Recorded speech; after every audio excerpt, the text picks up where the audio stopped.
must be a faster way around, and these men must find it.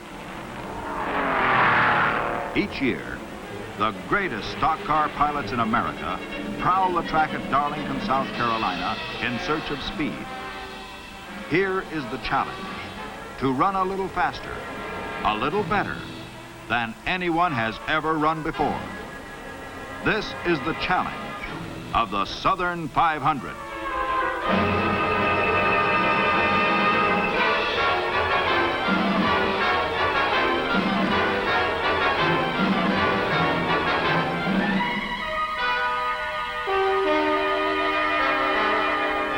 Darlington is the fastest stock car track in the world. Men have made it that way. Their search for new horizons in speed has a proud and exciting history. The year 1953 marked the first time that fans from 48 states came to Darlington for what promised to be the greatest stock car auto race ever run. 36,000 packed the giant raceway that year to watch as men answered the question, how fast must I go to win? What price must I pay for triumph?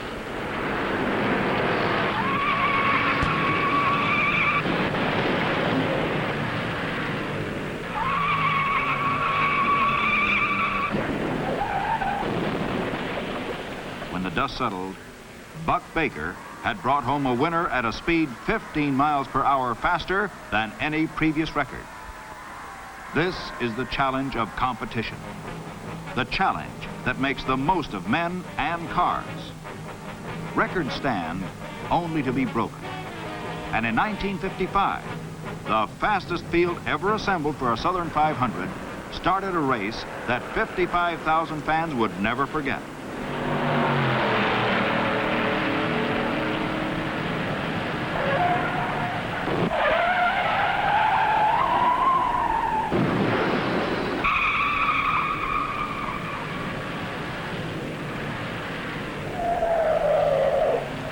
The largest crowd in stock car auto racing history watched the greatest show south of the Mason-Dixon line. And for the 5th consecutive year, no one was even scratched. Through the years, stock car auto racing has made the American automobile safer, faster, and more dependable. Stock car racing had been America's greatest automotive proving ground. And in 1956, almost 70,000 racing fans gathered to see a show which has grown faster than any other in America. The fans saw another spectacular.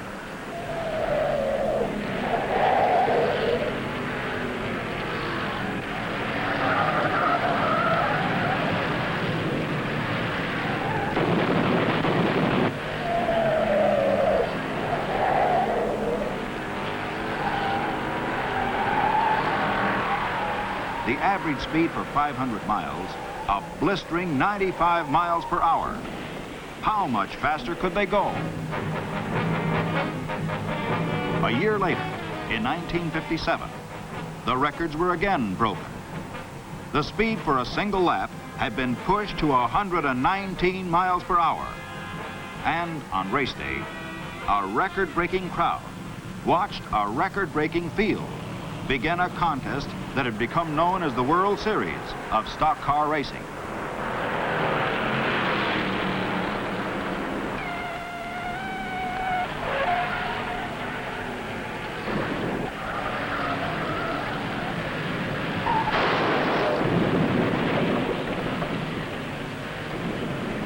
The faster you go, the tougher it is. You pay for every mile an hour. Pay in mechanics' sweat and drivers' chill. This is part of the challenge of competition, part of the challenge of racing.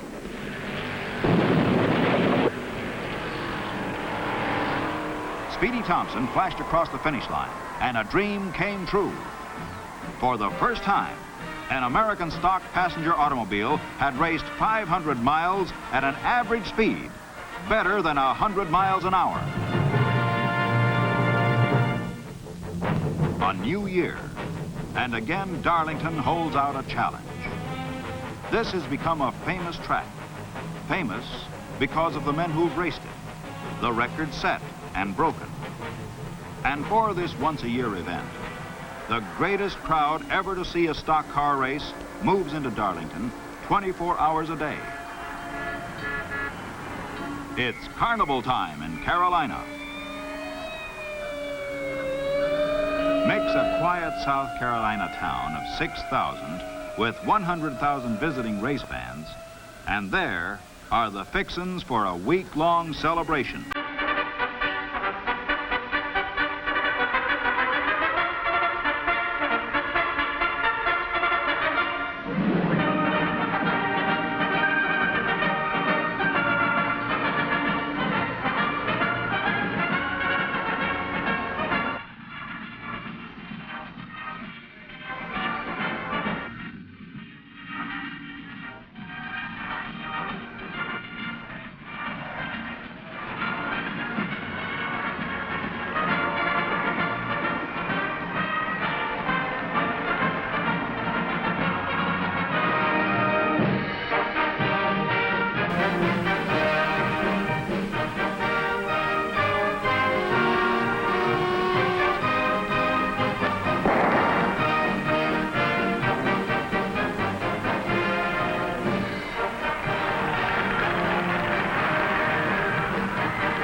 The day before the race, the quietest place in Darlington is the track.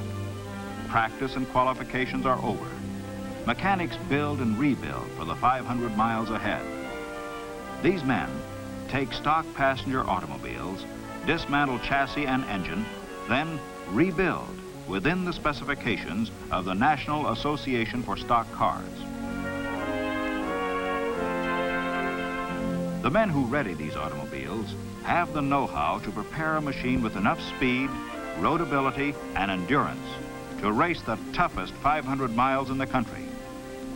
Part of this know-how is choosing the fuels and accessories that can do the job. NASCAR inspectors make sure that all parts used in these auto races are stock parts, available to the public through jobbers and repair shops everywhere. Top mechanics at these races, men with years of experience in auto repair and maintenance, choose top quality products to get peak performance throughout the race and bring in a winner. These products have proven themselves on the highways and on racetracks for dependability under toughest conditions.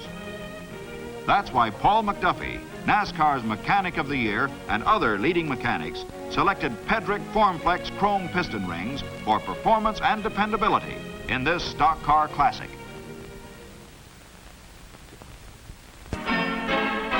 But the night before race day, all eyes are on another kind of performance. And the emphasis seems to be on streamlining. 50 of South Carolina's most beautiful belles are here to compete for the title of Miss Southern 500. A record crowd of 12,000 is on hand to help the judges select the queen of the race.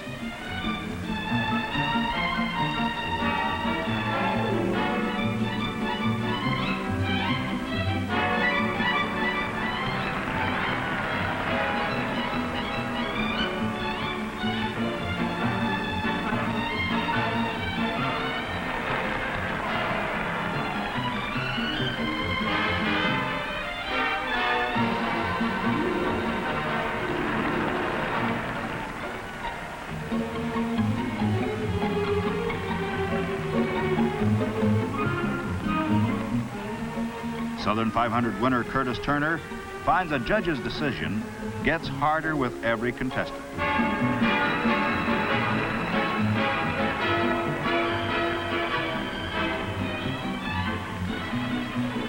Judge Jim Arness, TV's Marshal Matt Dillon, spots the makings of a winner, and the crowd seemed to agree with him, too.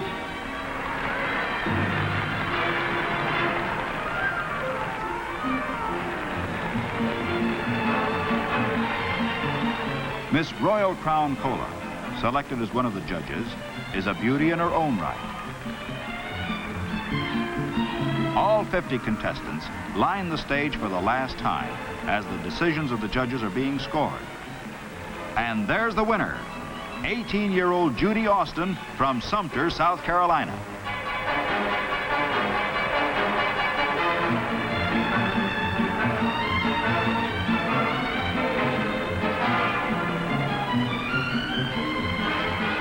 Miss Southern 500 receives the victory bouquet and a kiss from Mr. Marshall Dillon himself.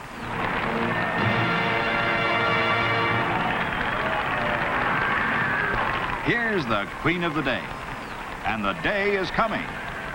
Race day, and Miss Southern 500 leads the procession in the pre-race festivities. The grandstands this year hold 80,000, more fans than ever before.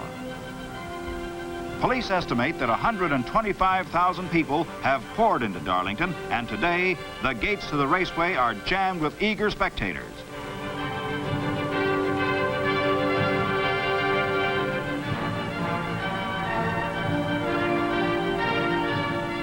The South Carolina Championship bands, parading on the front straightaway, sound out a Southern welcome.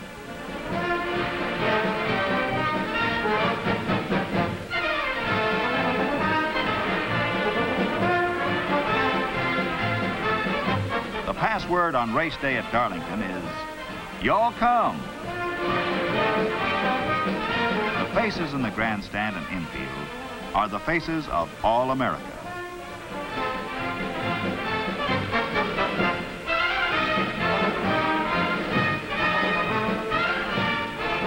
The cars are rolled to the starting line, and once more, another page in the history of a great raceway is written.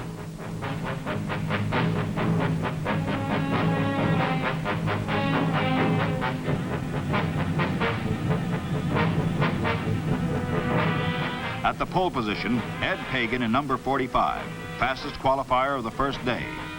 In the center of the first row, Fireball Roberts, number 22, fastest qualifier of the entire field. Outside front row, Joe Weatherly, number 12, teammate of former winner Curtis Turner, pilot of number 26. NASCAR national champion Buck Baker. Speedy Thompson, winner here a year ago in number 46. The parade lap begins. Once around the 1 3/8 track to gather speed for the flying start. The next time they come past this starting line, they will be traveling better than 100 miles an hour. These men and machines are not alone. They are carrying with them the hopes and dreams of mechanics and drivers who have challenged the Darlington Raceway through the years.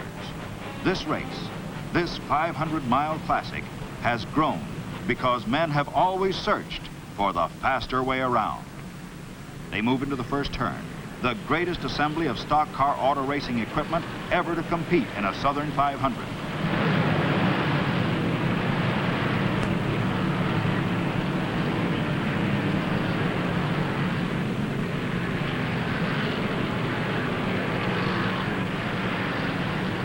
Now, through the second turn, and heading down the long backstretch.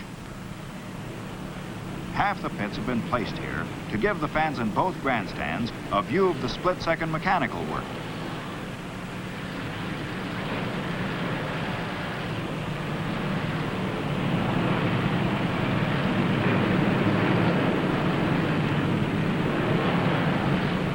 Into the third turn, wheeling toward the start.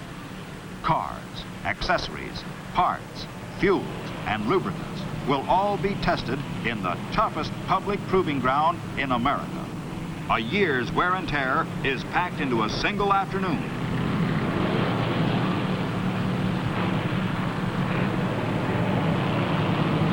The fourth turn. Here they come.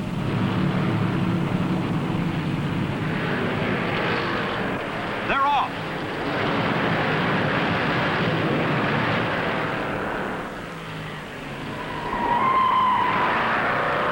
Coming off the first turn, Joe Weatherly, number 12 Ford, booms into the lead. It's Weatherly in front and building his lead as the pack moves through the second turn into the backstretch.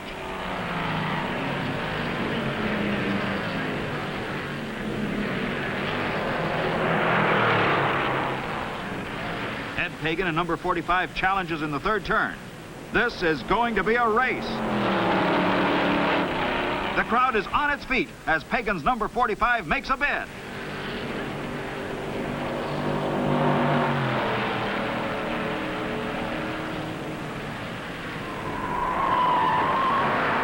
Pagan's Ford grabs the lead as the field strings out, pacing themselves for the long grind ahead. Speed for the first lap is 115 miles an hour. On the backstretch, Pagan hits 120 miles an hour, but Weatherly's Ford stays in there, and moving through the fourth turn, he moves next to the leader. On the front stretch, he's fender to fender with Pagan as they overtake slower cars already one lap behind. Weatherly takes back the lead. Look at that boy run.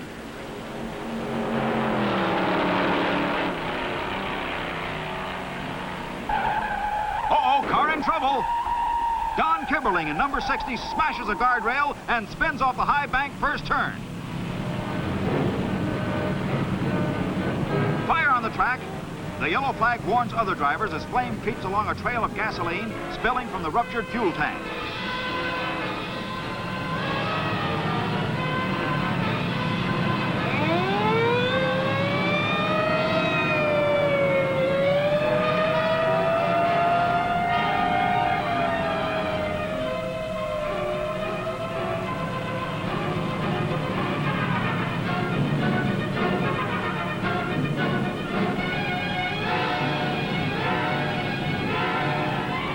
Fire's under control, and safety crews work to clean the track surface of oil and fuel.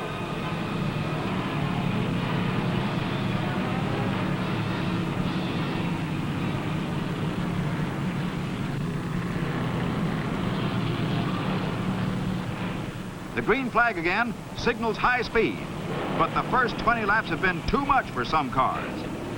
A 340 horsepower Dodge with Ken Rush at the wheel is out with a blown head gasket. Pagan has put the pressure on Weatherly, and coming down the main straightaway, he noses ahead. Look at those boys race.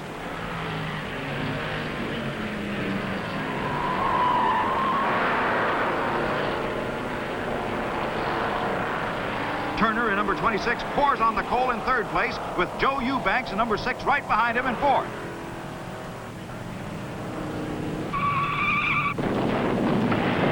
A car through the rail in the first turn. It's Pagan. Pagan blew a tire, smashed through the guardrail, and rolled down the 40-foot embankment.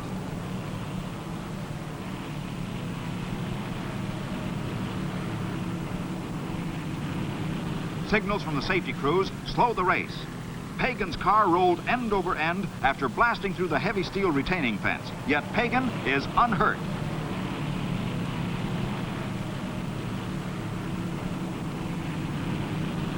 Number 45 is ready for the junk pile after a mishap at 115 miles an hour. With the field slowed by the caution flag, Joe Weatherly in number 12 gives up first place as he pits for fuel and a precautionary tire change. His crew wants to get him out again before teammate Turner, running second, can take the lead.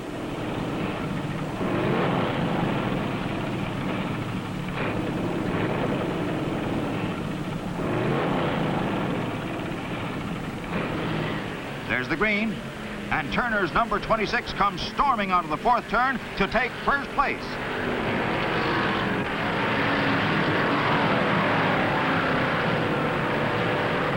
Weatherly gets away from the pits in a hurry. With 350 miles to go, it's still anybody's race. On the backstretch, Fireball Roberts eases into the pits for fuel and fresh tires. His smooth, fast pace has kept him in third place. The fastest qualifier of all 48 starters, he has kept within striking distance of the leaders without straining his car. Curtis Turner, winner in 1956, is burning up the track at 120 miles an hour. Fireball Roberts, charging back from his pit stop, turns the track at a steady 43.5 seconds, 113 miles an hour. But that's more than some cars can do. 20 feet of guardrail disappear in a cloud of dust as Eddie Gray loses control in the first turn. He's all right. Auto racing safety equipment kept him from injury. Joe Weatherly, in number 12 Ford, pits for the second time within 100 miles. His car isn't handling right. And there is his teammate, Curtis Turner. Only serious mechanical difficulty would pull both front-running team cars to the pits in the same lap.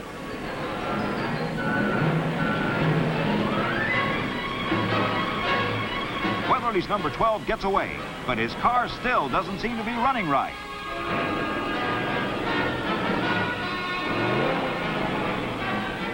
Turner is impatient to be on his way, but the mechanics haven't found the trouble in his engine. There's the green flag. Time becomes even more precious now. And there goes Fireball Roberts, moving into second place. Weatherly is still leading, but Roberts is only a half a lap behind and making a bid.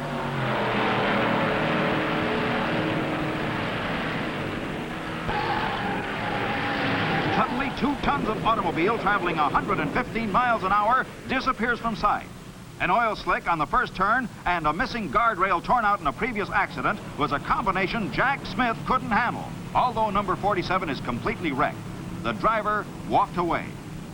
The hours of competition that make new cars old in a single afternoon are taking their toll. Less spectacular is the ordinary wear and tear of competition.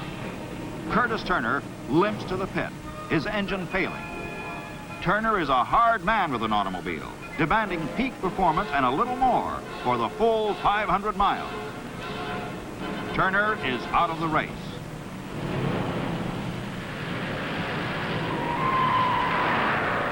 Fireball Roberts in second place is pushing Weatherly to a showdown.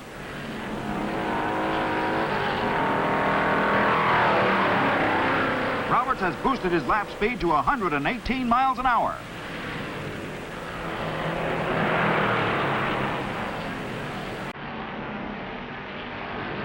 Weatherly into the pits again. Does he need fuel or is it trouble?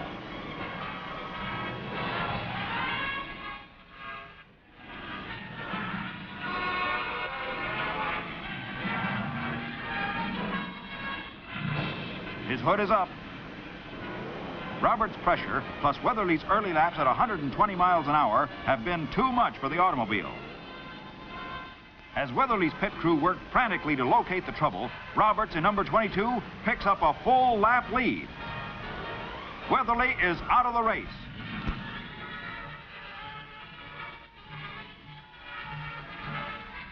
For some contenders, there are months of work and effort lost. Right on schedule, Roberts comes through the first turn like a familiar freight train. He's more than a full lap ahead of the competition and setting his throttle for a new 500-mile record.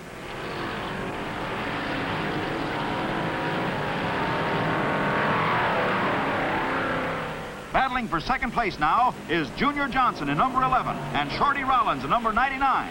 Their race isn't over.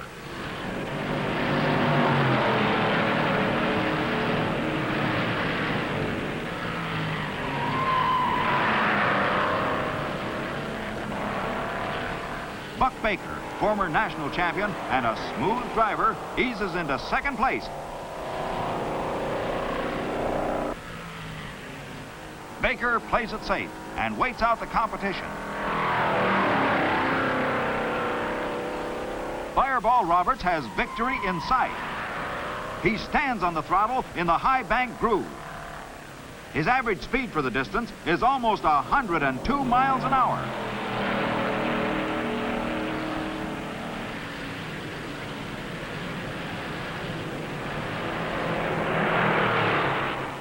The white flag. 363 laps down and 1 to go.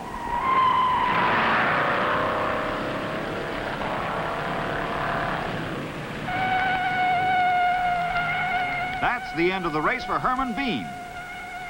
This pit stop is the last one today, and one the fans will long remember.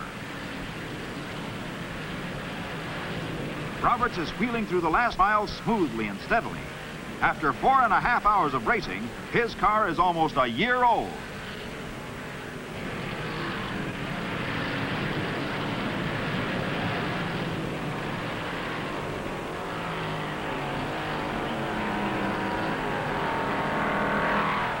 Fireball Roberts in a Chevrolet wins the Southern 500.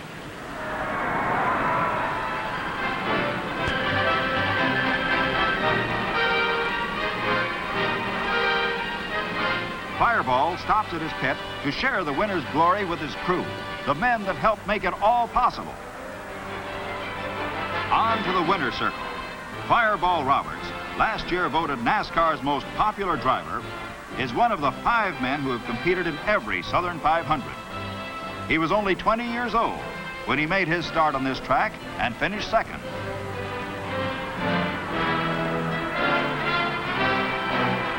Roberts' purse is more than $13,000, the largest slice of the largest purse ever offered in stock car auto racing. His average speed for 500 miles is a new record, better than 102 miles an hour. For 500 miles, Fireball Roberts walked the tightrope. He pushed his car and himself to the ragged edge of endurance, but never beyond. As Roberts entered the winner's circle, the mechanics and drivers of other cars were already at work, correcting the mechanical failures that can be discovered only at high speed. New standards of mechanical performance, new standards of safety are set in every race. Despite accidents and high speed, no one was injured. The safety of the American automobile has been proven again. Roberts has answered for himself the challenge of the Darlington Raceway. He has set new records which will be tomorrow's challenge for all other drivers. He has proven again that Darlington is the fastest stock car racing track in America because men have made it that way. Men who have found the faster way.